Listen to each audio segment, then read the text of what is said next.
எங்க ஏரியாக்குள்ள வந்து நான் எங்களை எடுக்க கூடாதுன்னு சொல்றது நீங்க யாரு சார்? இருங்க சார், இருங்க. 5 வருஷமா ஆட்சியில இருந்திருக்கீங்க, இன்ன வரைக்கும் ஏரியாக்குள்ள வந்ததே கிடையாது. இப்பதான் வரீங்க. ஏன்னா எங்க ஏரியாவுக்கு எதுவுமே பண்ணதும் கிடையாது, எதுவுமே பண்ணது கிடையாது. சும்மாவே வந்துட்டு போறீங்க.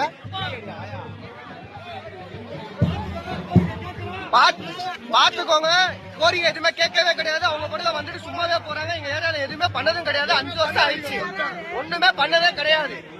வந்துட்டு அவர் கூட போறாரு.